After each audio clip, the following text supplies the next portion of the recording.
Big shout out to today's sponsor, Squarespace. Squarespace.com is the easiest way to start your own website. I regret selling these 5 hi-fi products, but I don't regret selling some other hi-fi products. So sit down, grab a cup of coffee, and let's talk about the ones that got away.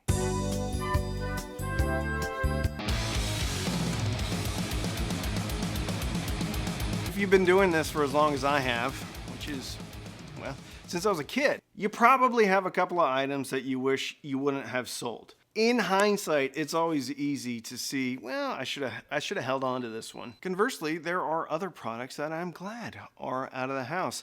So today we're going to talk about 5 of the ones that I wished I wouldn't have sold, and 5 of the ones that I'm glad that I sold. I'm sure you have some. I'm sure you have some stories. I know one of my patrons really regrets getting rid of a set of ADS speakers that he just gave away. He didn't even sell them, but they're gone now, never to return unless he finds some good used ones, which have proved to be a little bit more difficult than he probably thought. Thank you so much to Squarespace.com. Squarespace.com is the easiest way to start a website. You can run on over there and grab domains. They also have training modules to help you start your own website. If you're a business owner, a photographer, a videographer, then you need to have your own website. Makes you look professional. You can even get your own email. Jack at Jack's Tire Repair and pettingzoo.com. So you're repairing the tires, and while that's happening, the kids get to hang out with some donkeys and a goat or two. I've done 2 websites on Squarespace, and it's way easier than trying to build a website on another platform that I'm not going to mention. If you want to do email campaigns, Squarespace has you covered. They have dozens of templates, which makes it super easy to just drag and drop your pictures and then fill out your text how you want it to be. It couldn't be more simple. So go to squarespace.com/cheapaudiman to get 10% off your first order. Don't delay. Go reserve your website today. Squarespace.com/cheapaudiman for 10% off your first order. The first product that I regret selling, speaker. It's a B1 Plus. It's the B1 Plus from Emotiva. 5 1/4 inch woofer, air motion tweeter, AMT tweeter, 25 millimeter. Sounds remarkable. Sounds amazing, and I ended up selling it to one of my patrons. And that is the speaker that I regret selling the most, because I always wish I had it here to compare some of the other speakers that come in. Because for me, that was really kind of the gold standard as far as affordable bookshelf speakers, because they were clarity nuts. Bananas details. There's a lot of details. They also punched pretty hard. Love that speaker. You can still get them. They're still sold today. I think they're around $250 to $300, which is an absolute bargain for that speaker. But it's the speaker that I miss the most, because I'm constantly going to grab for it, and guess what? It's not there anymore. The B1 Plus from Emotiva is the speaker I regret selling the most. So I don't regret getting rid of the Denafrips Ares 2. I didn't sell that. I ended up giving it away because the company, Denafrips, sent it in to me for free. So I figured, why would I continue to hold on to that when somebody else could benefit from it? So I ended up giving it away to one of my patrons. It's a remarkable sounding DAC. Big toroidal transformer R2R DAC. Sounds sweet, sounds dynamic, big soundstage. So what's the problem? Well, the problem is a little DAC called the Gishelli Labs J2. I have 3 of those, and those are the ones that I use the most. They are my reference DACs, and they come in significantly lower priced than the Denafrips Ares 2. Denafrips comes in, I think, around $850 or $900. J2 comes in around $250 to $350, depending upon if you need a USB or if you want it in a wooden case. Anyway, I don't use the Denafrips anymore, or I didn't use it, and I just felt bad that it was sitting there, so I gave it away. If I didn't have the J2, I would have regretted giving that one away. So the Denafrips Ares 2, great DAC, but I don't regret not having it here anymore. I regret getting rid of the Topping E50. I'm really tripping over my words in here. I think it's because I'm in the living room. My living room. There's stuffed animals everywhere off camera. You can't see them, but here's a T-Rex right here. This is a reindeer. Here's a fox. Anyway, I try to clean it up the best I can, but it's not clean. What does that have to do with the topping E50? Nothing. It has nothing to do with the topping E50. But I do regret, I traded the topping E50 for a Modi multi-bit from Schkit. Nothing wrong with the Modi multi-bit. I think it's a great DAC. However, the topping that I always recommend is the E50. So when I get affordable DACs in, I really wish I still had the topping E50 so that I could compare it to these other DACs. From memory, it still walks all over the majority, if not all, of the Chinese-made affordable DACs under $300 or so. Organic sounding, has a remote, has balanced outputs, but they're TRS outputs. Also has RCA outputs. And for a while it was $200. So I think that is a really kind of the best affordable Chinese DAC from SMSL or topping. So I regret not having it anymore. So hold on to them if you have them. Tekton Lore. I'm glad it's gone.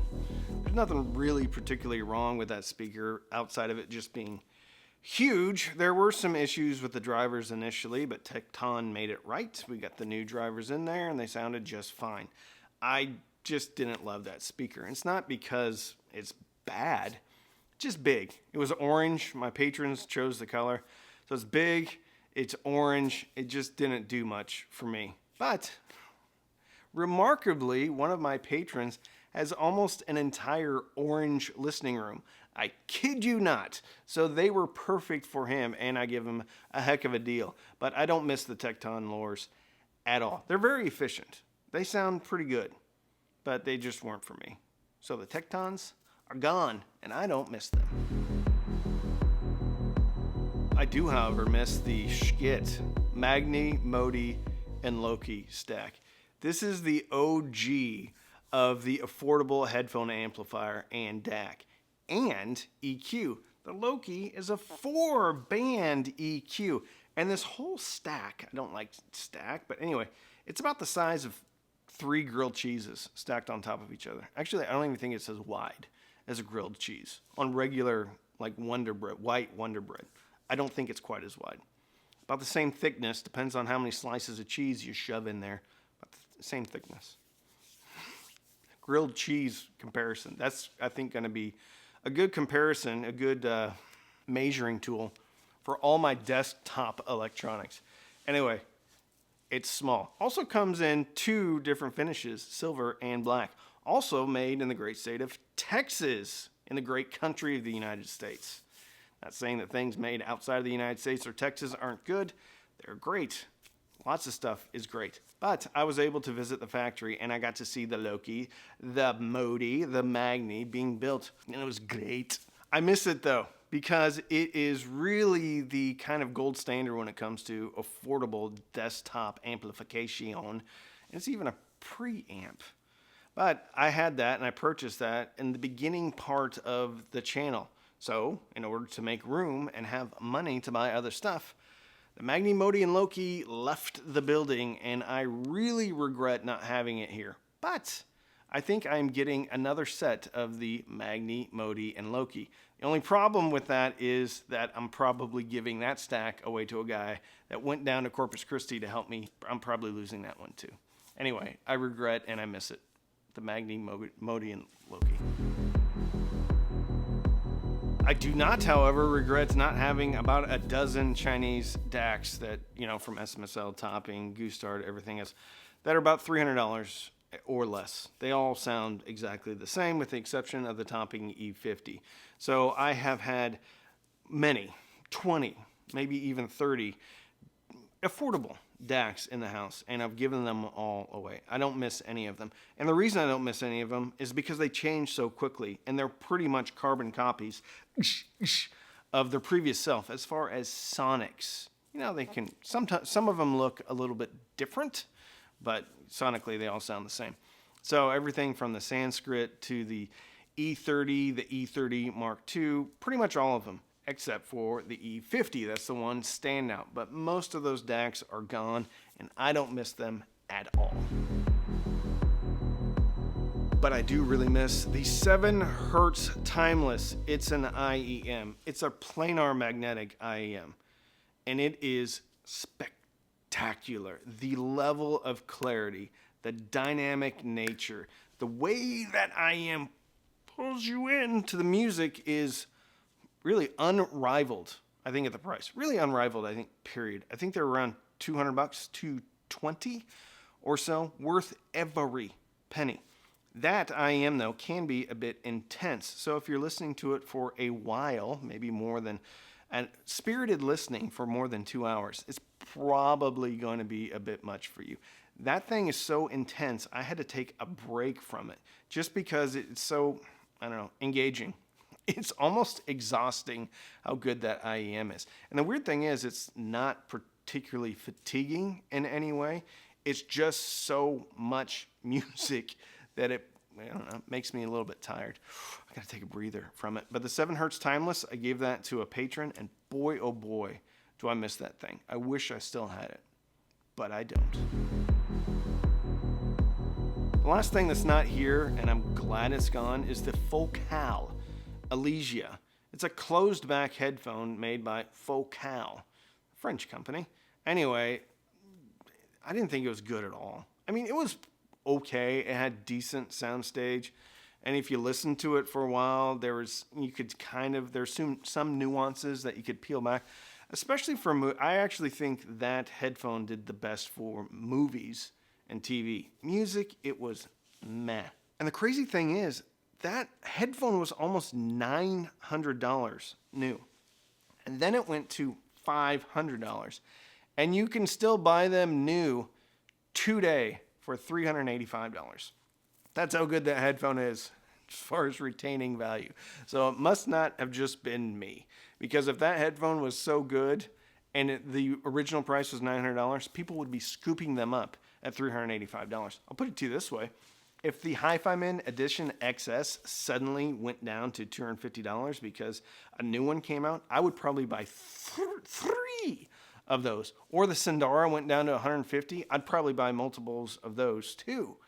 So the Focal Elegia, you're fired. You're fired. I can't do Donald Trump impression. Anyway, they got fired and they're not here anymore. And I don't miss them at all. Last one, somewhat of a bonus one. These are things that I've purchased. I still have them, and I kind of regret still having them. So these probably need to go out of my house. Most, if not all, of my vintage audio. I know it's difficult for me to say. It's difficult. It's painful for me to say that. But I just don't listen to it.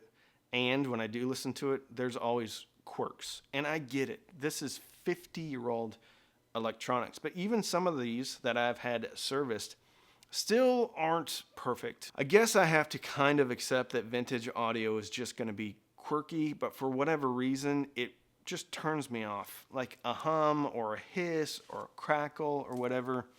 It sounds great when it sounds great. And when it doesn't, it doesn't. And because it's not always consistent, I just don't listen to it. I think the 2 pieces that I have that are in the best shape are a Macintosh 7270 and a C15. C15 is a preamp, 7270 is the power amp. Those, out of all the pieces I have, I think are the most consistent. They're also, ironically, worth the most as far as any of the vintage stuff I have. But if I'm being honest with myself, like, vintage is not something... I like the idea of vintage. In practice, though, it's never been the component that I really want to grab when I'm listening to something, especially for pleasure. Because when I'm listening for pleasure, I want something to work. And I don't want something to be distracting me from the music. And vintage audio distracts me from the music. And therefore, it's one of those things that, I like the idea of it more than actually using it. So, thank you for watching. If you like this video, please give it a thumbs up. Even if you don't like it, give it a thumbs up. If you're new here, please subscribe. We have over 600 videos, lots of stuff. We pretty much cover everything. Turntables, Dacs, amps, speakers.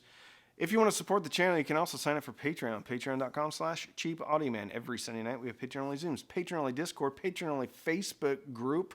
You can also use the links in the description. Those are affiliate links, which means if you click and you buy, I get a commission, but it doesn't cost you anything, which is a great way to support the channel. You can also sign up for Amazon Music, Rune, or Tidal. Links in the description. You can also use the thanks button. Buy me a cup of coffee, but don't feel compelled to buy me anything. It's down by the share button. So don't binge watch anything on Netflix or Hulu. Binge listen, maybe through any of these things that I've talked about, equipment, and fill your soul with happiness. So with that, I'm Randy. I'm the Cheap Audio Man.